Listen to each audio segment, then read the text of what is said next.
오늘 본문의 말씀을 통해서 저희들에게 주실 하나님의 말씀은, 오늘 먼저 봉독을 하게 된 이 본문은 사도 베드로의 첫 번째 설교의 말씀입니다. 오승전 간님으로 나타난 현상에 대해 베드로가 지금 구약 말씀을 인용해서 지금 해석 설교를 하게 된 것입니다. 여러분 아시다시피 오순절 임한 성령의 강림은 사도행전 1장 2장부터 이미 예언되고 성취된 이야기입니다. 그래서 예수님께서 공생의 사역 중에도 또 부활로 승천하시기 전에도 사도들에게 이미 말씀하셨던 것입니다. 위로부터의 능력이 펴질 때까지 이 성에서 떠나지 말라고 분부하셨고, 부활 후 40일 동안 주님께서는 하나님의 나라를 말씀하시며 몇 날이 못되어 성령의 세례를 받을 것이라고 말씀해 주셨던 것입니다. 이것이 바로 오늘 사도행전 2장 초반에 기록된 오순절을 성령 강림을 예언한 말씀이었습니다. 제자들은 예수님이 떠나시게 하신 마지막 말씀에 순종하기 위해서 함께 했던 자들과 함께 마가의 다락방에 모였지요. 그리고 기도의 자리를 떠나지 않고 합심하여 하나님께 성령이 오시기를 기도하였습니다. 그토록 기도하고 있던 무리들에게 오순절날 성령님께서 임하셨습니다. 오순절은 6월절 이후 50일째 되는 날인데요, 하나님이 태초 이전부터 카이로스의 날로 예정하신 이날, 바로 이날 마가의 다락방에서 모여 기도하던 사람들에게 강력한 성령의 임재가 임했고, 이들 모두가, 이 자리에 있던 모든 사람은 한 사람도 빠짐없이 성령의 영적 체험을 하게 되었습니다. 사도행전 2장에서는 성령의 나타남에 대해 이렇게 기록하고 있지요. 호련히 하늘로부터 급한 강한 바람 같은 소리가 듣게 되었고, 불의 혀처럼 갈라지는 것들이 그들에게 보였다고 합니다. 각 사람이 하나씩 다 임하였던 것입니다. 성령이 그 집에 가득 충만하게 차 있는 것을 보게 되었고, 뿐만 아니라 그들은 성령의 충만함을 입자 그들은 성령의 말하게 하심을 따라 방언으로 말하기 시작하였습니다. 이것은 동식 통역이 필요 없는 출생시 방언, 즉 외국어 방언이었습니다. 유대에서 태어난 유대인들만 이슈가 된 것이 아니라 소위 외국물을 먹은 디아스포라 유대인들과 또 경건한 이방인 개종자들이 이 현상을 바라보면서 발칵 뒤집혀졌습니다. 오순절을 지키기 위하여 이들은 천하 각지에서 온 사람들이죠.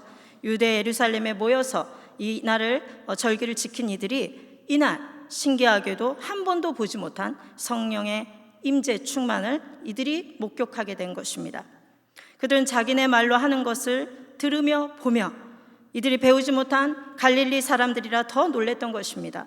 이들의 모습을 보며 어떤 이들은 하나님께서 하신 큰 일이라 말했지만, 또 어떤 이들은 이들은 술에 취해서 저런다고 조롱하는 사람들도 있었습니다. 이때 베드로가 성령의 충만함을 받아 사도들과 함께 일어났습니다. 그리고 유대인들과 예루살렘에 사는 모든 사람들에게 큰 소리로 선포하기 시작합니다. 사도행전에 처음 등장하는 베드로의 첫 번째 말씀 선포가 오늘 저희들이 읽은 본문의 말씀입니다. 2장 14절에 보면 모든 사람들에게 베드로는 이렇게 말합니다. 이 일을 너희에게 내가 알게 해줄 것이니 이제 내 말에 귀를 기울이라고 합니다. 오늘의 첫 번째 단락인 이 14절부터 21절의 말씀은 베드로가 내 말에 귀를 기울이라고, 지금 내가부터 여러분이 본 증상과 현상에 대해서 해석해주고 설교하겠다고 말씀하는 것입니다.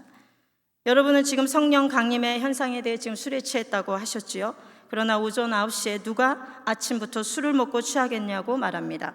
유대인들의 낮의 시간은 해 뜰 때부터 해질 때까지를 12로 나누어서 제3시간, 지금 아침 9시로 유대인들이 기도하는 시간입니다. 따라서 그들은 이 시간에 술을 마시지 않았다고 베드로는 말합니다. 가룟 유다가 자살함으로 인해 사도의 한 자리가 비어졌던 자리에도 베드로는 시편 말씀을 통하여 구약 성경을 풀어내며 해석하였던 것처럼 오늘 임한 성령의 강림에 대한 해석도 구약 말씀에 기록된 요엘서의 말씀으로 확증하며 이제 말씀을 전하기 시작합니다. 사도행전 2장 16절에서 18절 말씀을 함께 읽겠습니다. 시작. 이는 곧 선지자 요엘을 통하여 말씀하신 것이니 일러스되 하나님이 말씀하시기를 말세에 내가 내 영을 모든 육체에 부어주리니 너희의 자녀들은 예언할 것이요 너희의 젊은이들은 환상을 보고 너희의 늙은이들은 꿈을 꾸리라. 그때 내가 내 영을 내 남종과 여종들에게 부어주리니 그들이 예언할 것이요. 아멘.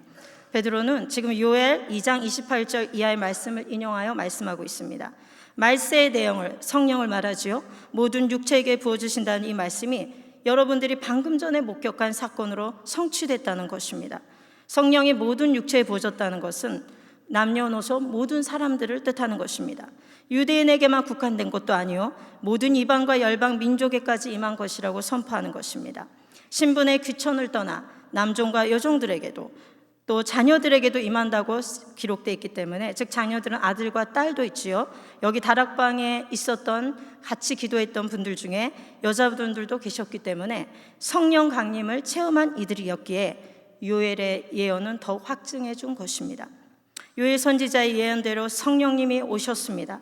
그러면 성령님께서 오신 목적은 무엇일까요?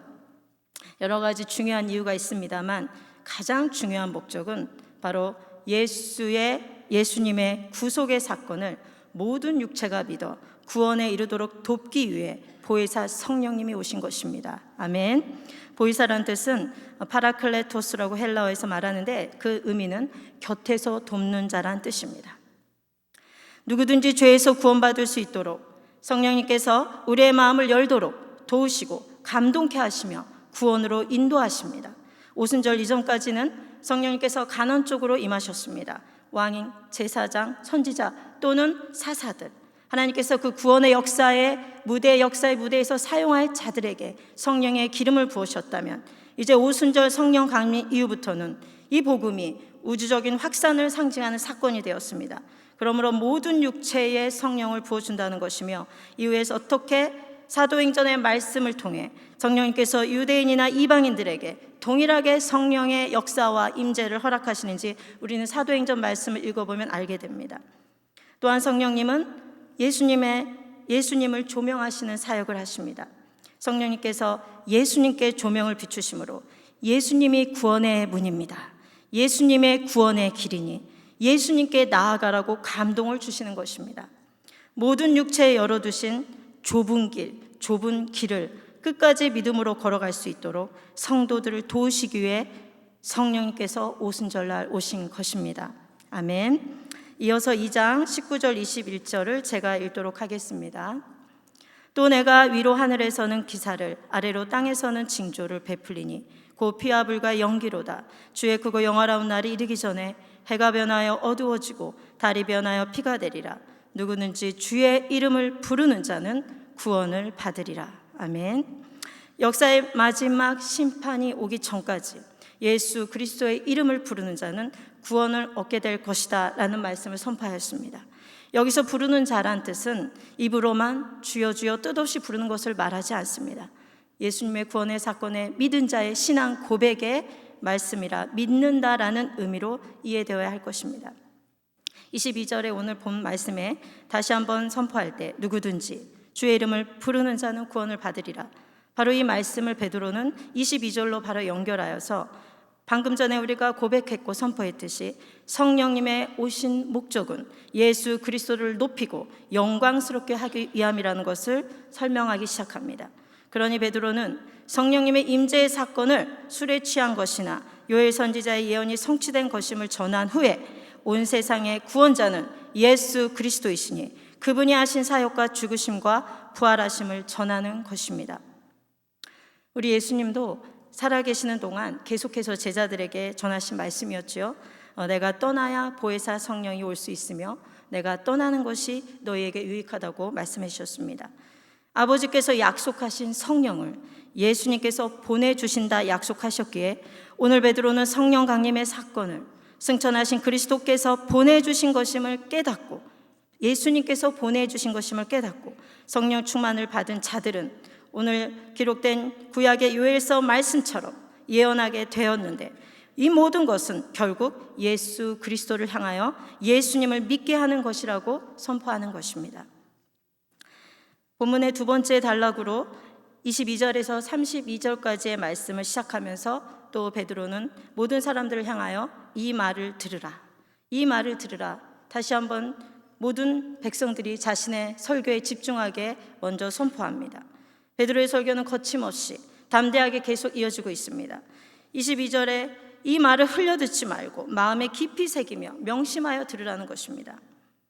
오늘 22절 저희가 읽은 24절까지의 말씀 내용을 정리해 드리면, 하나님 아버지께서 예수님을 이 땅에 보내셔서 예수님이 큰 권능과 기사와 표적을 베푸게 하심으로 하나님께서 예수님을 친히 증언하셨다는 것입니다. 주님을 처음 목격한 백성들은 3년 반 전부터일 것이고 가깝게는 50일 전일 것입니다. 베드로 사도가 이스라엘 백성들을 향해 내가 말하지 않아도 너희는 이미 다 알고 있는 사실이라고 말합니다. 하나님께서 너희들에게 예수가 하나님의 아들이 되며 그리스도됨을 보여줬는데 너희가 법 없는 자들의 손을 빌려 예수님을 못 박아 죽였다는 것입니다. 여기서 법 없는 자들이란 이방인을 말하는데요, 예수를 죽인 자들은 로마 병정들이나 빌라도이기도 하지만 실은 너희들이 죽였다고 말하는 것입니다. 너희들이 손에 피를 묻히지 않았다고 해서 너희가 안 죽였다고 생각하지 말라는 것입니다. 로마 군인들과 빌라도를 통해 로마법으로 처형하긴 했지만 너희들의 악한 마음과 악한 말로 하나님의 아들이신 그리스도 예수를 십자가에 못 박아라, 십자가에 못 박아라 외쳤던 자들임을 너희는 다시 기억하라 하시는 것입니다. 베드로는 여기서 이 세상의 사건들을 다스리시고 하나님의 절대 주권과 악한 행동에 대한 인간의 선택에 대해 책임을 분명히 결합시키십니다. 하나님이 미리 하시고 미리 예정하셨던 일이 일어난 것이지만 그렇다고 해서 예수님의 죽음에 기여한 자들의 책임이, 그 죄가 면제되지는 않는다는 것입니다. 그러면서 예수님의 부활도 하나님의 예정 가운데 계획된 것이었지만 중요한 것은 하나님께서 예수님을 사망의 고통에서 풀어 살리셨으며 예수님을 사망에 매여 있을 수 없었다고 선포합니다. 여기서 사망의 고통은 히브리어 배경에 의하면 사냥꾼들이 포획하기 위하여 놓은 덫과 같은 죽음의 덫 혹은 매는 줄을 뜻합니다. 여러분 한번 상상해 보세요.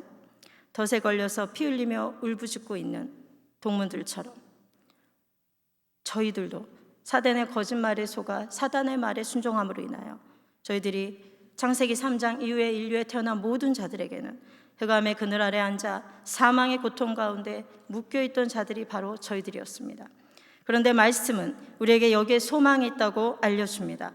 사단 마귀는 우리를 사망의 고통에 묶어 두었지만 하나님께서는 그리스도를 통하여 우리를 사망의 고통에서 풀어주셨다는 것입니다. 아멘.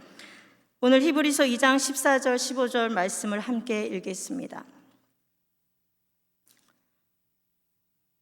네, 제가 읽겠습니다. 자녀들은 혈과 육에 속하였음에 그도 또한 같은 모양으로 혈과 육을 함께 지니심은 죽음을 통하여 죽음의 세력을 잡은 자 곧 마귀를 멸하시며 또 죽기를 무서함으로 한평생 매어 종노릇하는 모든 자들을 놓아주려 하심이니. 아멘. 사랑하는 여러분, 이 말씀을 믿으십니까? 아멘. 이 말씀을 아는 것과 진짜 믿는 것은 성도의 삶에 전혀 다른 삶의 태도로 나타나게 될 것입니다. 예수님께서 2000년 전에 부활하심으로 사망 권세를 깨트리셨습니다. 이 복음의 소식이 저희들을 이 땅에 살아가는 동안 영혼을 살리고 자유케 하는 말씀입니다. 그러면 저희들 이 기록된 말씀을 믿음으로 취하여 동일하게 우리의 삶에도 역사함을 믿어야 할 것입니다. 그러나 우리가 믿는다고 해서, 우리가 기도한다고 해서 이 두려움의 감정이, 이 두려운 마음의 감정과 공포가 갑자기 한 번에 사라지지는 않습니다. 사람에 따라 두려움이 해결되는 시간이 다를 수 있습니다. 그럼에도 불구하고 사랑하는 여러분, 내 생각과 내가 느끼는 감정은 진리가 아닙니다. 오직 진리는 예수 그리스도이십니다. 아멘. 예수님의 사역은 모두 저희들을 위한 것이었으며 죽음에서 살리는 일이었습니다. 당신의 목숨까지 내어주시며 우리를 살리기 위한 사랑이었음은 우리는 믿어야 할 것입니다. 사랑하는 여러분, 혹시 이 시간에 여러분의 삶 가운데 두려움과 공포 가운데 어떠한 사건으로 인해 눌려 계시는 분은 계시지 않습니까? 묶여 계신 분은 계시지 않습니까? 아직 일어나지 않는 또한 미래에 대한 질병이나 어떤 재정이나 관계의 문제들을 염려하며 불안해하시는 분이 계시다면 여러분 힘내십시오. 우리 하나님께서 여러분과 함께 하십니다. 아멘. 우리 주님이 우리에게 말씀을 함께 오늘 주신 말씀에 따라 오늘 2부 히브리서 말씀을 믿음으로 우리가 취하시고 적용하셔서 한 주간도 주님의 사랑으로 그 믿음으로 승리하시는 여러분 되시기를 축복합니다. 아멘. 주님이 이 땅에 오신 목적은 마귀를 멸하기 위해 오셨습니다. 평생 죽음의 공포에 사로잡혀 마귀의 종로로 타며 살고 있는 저희들을 자유케 하시기 위한 것입니다. 구원의 역사를 이루신 우리 주님을 찬양합니다. 아멘. 다시 본문의 말씀 25절과 28절 말씀을 제가 읽겠습니다. 내가 항상 내 앞에 계신 주를 배웠으며 나를 요동하지 않게 위하여 그가 내 우편에 계시도다. 그러므로 내 마음이 기뻐하였고 내 혀도 즐거워하였으며 육체도 희망에 거하리니 이는 내 영혼을 음부에 버리지 아니하시며 주의 거룩한 자로 썩음을 당하지 않게 하실 것이미로다. 주께서 생명의 길을 내게 보이셨으니 주 앞에서 내게 기쁨이 충만하게 하시리로다. 베드로는 이 대표적인 예수님의 부활의 예언을 담고 있는 시편 16편 8절에서 11절 말씀을 또 인용하면서 다윗의 고백이 무엇을 말하는 건지 지금 해석해 주려고 합니다. 시편 말씀에 하나님이 주의 거룩한 자를 사망에 버려두지 않으셨다고 나와 있는데, 근데 다윗은, 베드로는 이렇게 다시 말합니다. 다윗은 죽어 장사되어 그 묘가 오늘날까지 우리가 보고 있지 않느냐. 그러므로 여기서 다윗이 말한 그의 주의 거룩한 자는, 여기서 다윗을 말하는 게 아니라 다윗의 후손 중 한 사람에 대한 말한 것이 분명하다고 베드로는 피력합니다. 다윗이 선지자였기 때문에 하나님께서 그리스도에 대한 이미 말씀하시고 이미 보여주셨던 것을 시편 말씀으로 남겨지게 된 것입니다. 오늘 본문의 2장 14절 말씀부터 31절까지 베드로는 한숨의 말씀을 전하고 있습니다. 미리 묵상하고 정리한 설교의 대본도 없이 지금 현장에서 성령님이 생각나게 하시는 구약의 말씀들을 인용하여 오순절 성령 강림의 사건과 성령님의 나타남이 선지자 요엘과 다윗에 기록된 말씀의 성취임을 해석하며 설교하고 있는 것입니다. 그러면서 베드로는 말합니다. 이 모든 예수님의 사역과 성령님 임재의 목격자 된 나 베드로는 확신 가운데 여러분들에게 선포합니다. 32절 함께 읽겠습니다. 시작. 이 예수를 하나님이 살리신지라 우리가 다 이 일의 증인이로다. 여러분 한 번 더 베드로의 마음처럼 선포했으면 좋겠습니다. 한 번 더 읽어볼까요? 시작. 이 예수를 하나님이 살리신지라 우리가 다 이 일의 증인이로다. 아멘. 베드로의 선포가 우리의 고백과 선포가 되길 축복합니다. 여기서 증인이라는 단어는 예수 그리스도의 증거를 가진 자라는 뜻입니다. 그럼 증거는 무엇인가요? 여러분 아시다시피 증거는 이 형사재판에서 범죄에 대한 사실관계를 입증 또는 확증하기 위해 사용되는 자료이죠. 그러니 여기서 베드로가 우리가 다 이 일의 증인이다라고 말할 수 있는 것은 처음부터 예수님의 처음 사역을 시작하신 처음부터 예수님의 행하신 모든 일을 보고 들은 목격자이기 때문이란 것입니다. 증인은 헬라어로 마르티스로서 주님의 증인된 베드로와 사도들은 예수 그리스도의 십자가의 도를 확신을 갖고 복음을 전파하는 자이며 복음을 위해 목숨까지도 드리는 순교자의 삶을 살아가는 자들입니다. 이 당시 로마 황제 숭배가 강요되었고 혹독한 박해가 이루어졌던 1세기였습니다. 1세기 당시에 예수 그리스도의 증인이 된다는 것은 죽음을 전제로 하는 것이었습니다. 사도들은 앞으로 하나님의 말씀과 예수를 증언하게 되므로 수없이 감옥에 갇힐 것이고 매질을 당하며 협박과 핍박을 받게 됨을 사도행전은 우리에게 말씀해 주고 있습니다. 불과 50일 전에 정치범으로 가장 혹독한 십자가의 처형으로 예수님이 죽임을 당한 이곳 예루살렘 도시를 사도들은 도망가지 않았습니다. 예수님의 명령에 순종하여 간절히 기도하며 성령을 기다렸고 예수님의 약속대로 성령님의 임재와 충만을 체험하게 되자 그 두렵고 무서웠던 권세자들이 더 이상 두렵지 않게 되었던 것입니다. 베드로는 지금 성령에 붙들림 받아 실시간 성령님과 교통하며 성령님께서 밀어내시는 말씀을 전하고 있는 것입니다. 지금 베드로의 말씀을 듣고 있는 백성들의 얼굴을 한번 상상해 보십시오. 말도 하지 못한 채 얼굴에 충격의 그 연속된 감정을 감추지 못했을 것입니다. 아니죠, 베드로. 갈릴리 어부로 지식인도 아니요 학문을 배운 적도 아닌 자인데 어떻게 저렇게 거침없는 말씀을 전할 수 있을까 생각하며 그 말씀에 점점 빨려 들어가고 있는 것입니다. 사랑하는 여러분, 이 지혜와 능력이 어디서 나오는 것일까요? 그렇습니다. 성령과 말씀은 함께 일하시며 역사하십니다. 하나님의 일은 세상의 지식적인 말들과 있어 보이는 말들로 포장하며 설명할 수 없는 것입니다. 제가 고린도전서 1장 24절부터 29절의 말씀을 읽어드리겠습니다. 오직 부르심을 받은 자들에게는 유대인이나 헬라인이나 그리스도는 하나님의 능력이요 하나님의 지혜니라. 하나님의 어리석음이 사람보다 지혜롭고 하나님의 약하심이 사람보다 강하니라. 형제들아, 너희를 부르심을 보라. 육체를 따라 지혜로운 자가 많지 아니하며 문별 좋은 자가 많지 아니하도다. 그러나 하나님께서 세상에 미련한 것들을 택하사 지혜 있는 자들을 부끄럽게 하려 하시고 세상에 약한 것들을 택하사 강한 것들을 부끄럽게 하려 하시며 하나님께서 세상에 천한 것들과 멸시받는 것들과 없는 것들을 택하사 있는 것들을 패하려 하시나니 이는 아무 육체도 하나님 앞에서 자랑하지 못하게 하려 하심이라. 아멘. 베드로의 능력이 아닙니다. 하나님께서 베드로를 택하여 선택하여 불러주시고 세워주신 것입니다.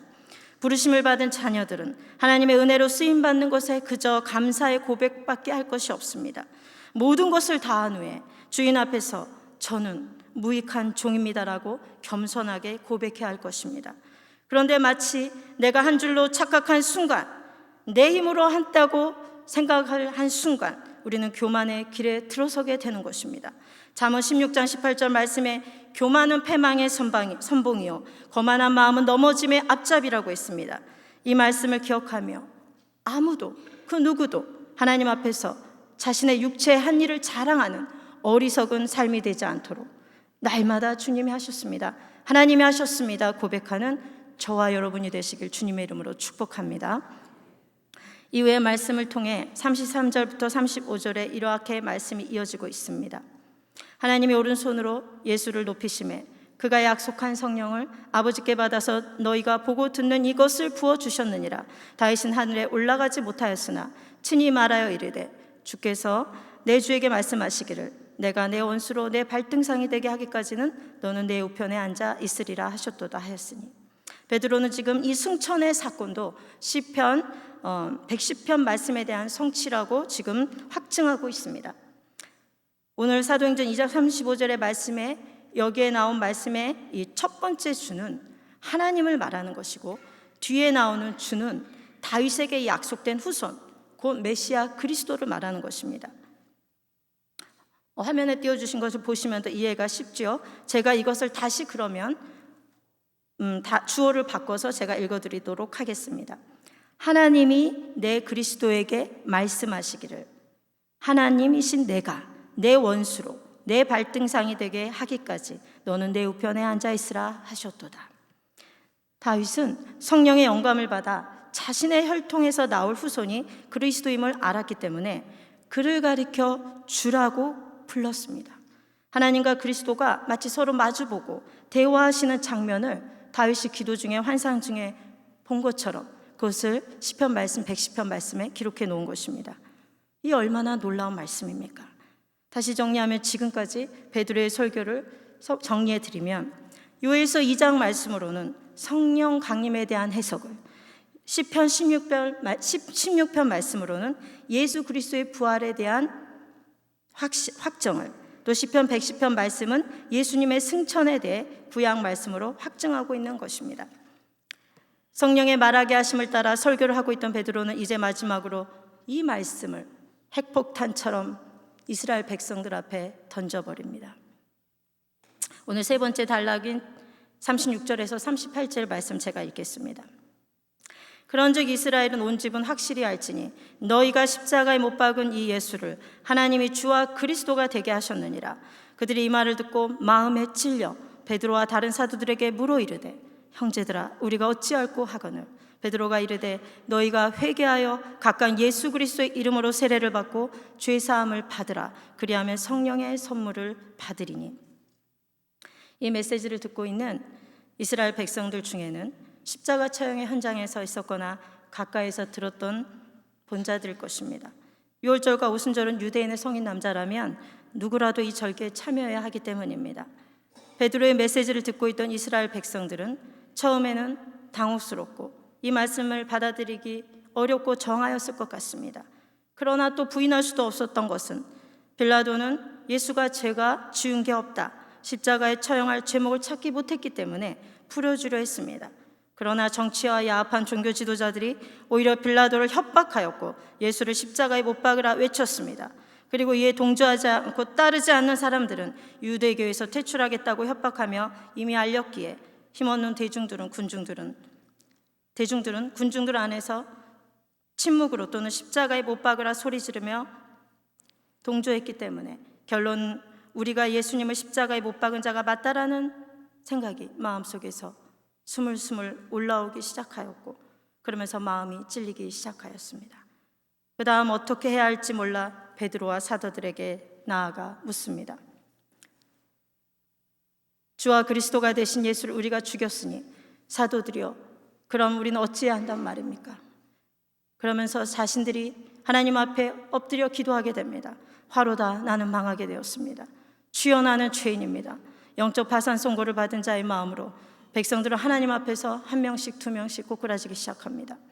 이에 베드로가 힘을 다하여 다시 선포합니다. 여기에 기쁜 소식이 있다. 너희들에게 복음을 전하여 주겠다고 선포하는 것입니다. 이스라엘 백성들에게 구원의 길로 초대하는 베드로입니다. 여러분, 살 길이 있습니다.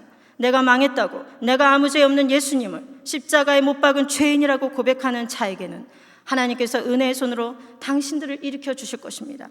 내가 주님을 못 박은 죄인이라고 회개하시면 됩니다. 여러분, 참된 회개는 무엇입니까? 지금까지 내가 인생의 주인이라고 내 생각과 계획대로 주님과 상관없이 살아왔던 것이 죄였습니다. 주님을 인정하지 않고 거절했던 삶이 죄였음을 고백하는 자입니다. 예수님 없이 도덕적 윤리적으로 내 힘으로 착하게 산 것도 죄였음을 깨닫는 자입니다. 이제 예수 그리스도가 나의 주로 나의 왕으로 받아들이며 이후부터는 내 생명도 내 것이 아니며 나에게 주어진 모든 삶이 주님이 주신 것이며 은혜였음을 고백하는 자에게는 하나님의 은혜가 부어지며 용서해 주심을 믿으십시오. 그러면 회개에 합당한 열매를 맺으며 살아갈 수 있도록 주님께서 성령 세례와 충만함을 더하셔서 여러분들에게 성령의 은사를 선물로 더하여 주실 것입니다 라고 두 손을 높이 들면서 상기된 얼굴과 영광의 빛으로 충만해진 베드로는 열정을 다해 이 복음의 말씀을 선포하였던 것입니다. 사랑하는 여러분, 2000년 전 이스라엘 백성들만 예수님을 십자가에 못 박은 것이 아닙니다. 우리들도, 아니 제가 먼저 예수님을 십자가에 못 박은 자입니다. 구원받기 전에는 영적으로 무지하고 몰라서 십자가에 못 박았다면 구원받은 이후에도 지금도 저희들은 예수님의 마음에 대못을 받은 적이 얼마나 많았을까요? 말씀이 우리를 다스려야 하는데 우리의 생각이 말씀을 이용하려 합니다. 몰라서 지은 죄보다 알고 지은 죄가 더 많아집니다. 성도의 삶이 아닌 종교인의 삶이 되어 주님의 뜻보다 내 뜻대로 되어져야 만족을 하는 성도가 되었습니다. 성도라고 할 수가 없죠. 교인이 되었습니다. 광야에서 이스라엘 백성들이 조금만 힘들어도 불평과 원망을 입에 달고 살았던 것처럼 저희들도 이와 같이 예수님의 마음을 아프게 하고 살아갑니다. 그래서 우리는 매일 항상 하나님의 은혜가 필요한 존재들입니다. 그 은혜를 구하기 위해 우리는 기도의 자리에 앉습니다. 예배의 자리로 나아가는 것입니다. 기도의 자리에 앉고 예배의 자리에 앉고 말씀이 들렸을 때 성령님께서 은혜의 빛을 우리의 마음에 비춰주시기 시작합니다. 내 마음의 어둠 속에 숨겨져 있던 안 보였던 죄라고 여기지 않았던 것들이 보여지고 깨달아지기 시작합니다. 매일 이 세상을 살아가노라면 저희들 아무리 예수님을 믿고 말씀을 묵상하고 기도하는 자들이라 할지라도 원튼 원치 않든 우리의 삶에 우리의 발에 죄의 먼지가 묻게 되는 것입니다. 그래서 우리는 마음에 들어온 죄된 생각들과 행동으로 지은 죄들을 생각날 때마다 매일 주님께 용서를 구하는 것이 바로 십자가의 은혜를 구원받은 자들의 삶임을 고백하게 됩니다.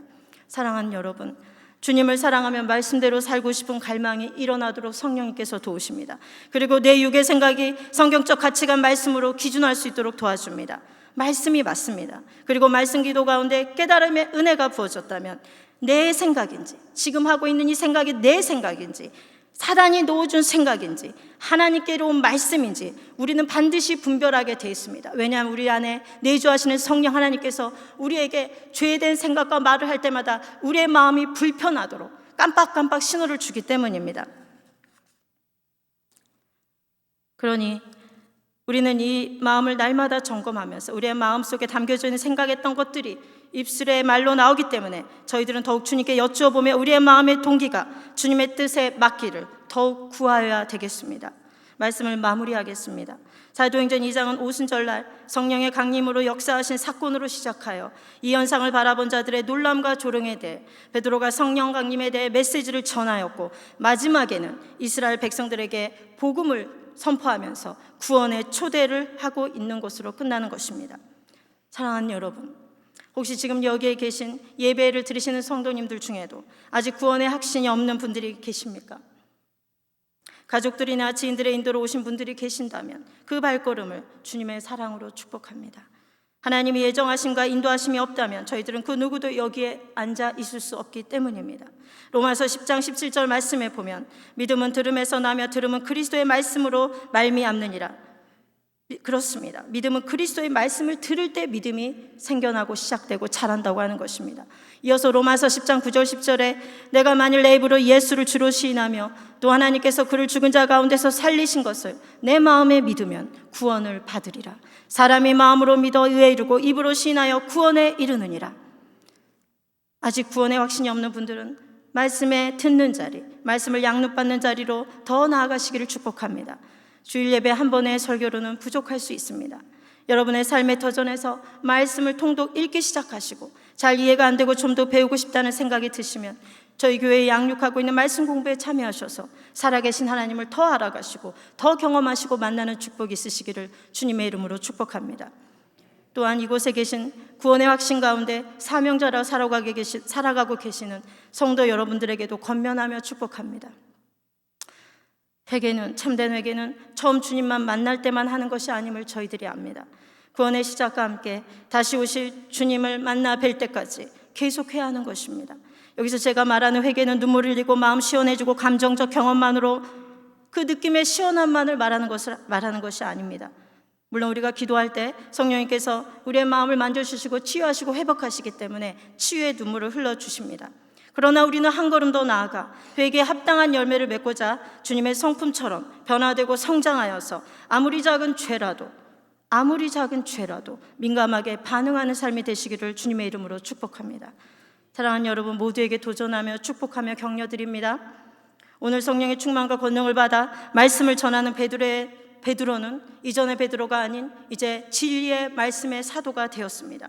저희들 안에도 하나님을 아는 지식, 생명의 말씀이 충만해지기를, 채워지시기를 주님의 이름으로 축복합니다. 우리의 일상이 조금이라도 건강하고 평안할 때 말씀을 부지런히 먹으며 채워놓읍시다.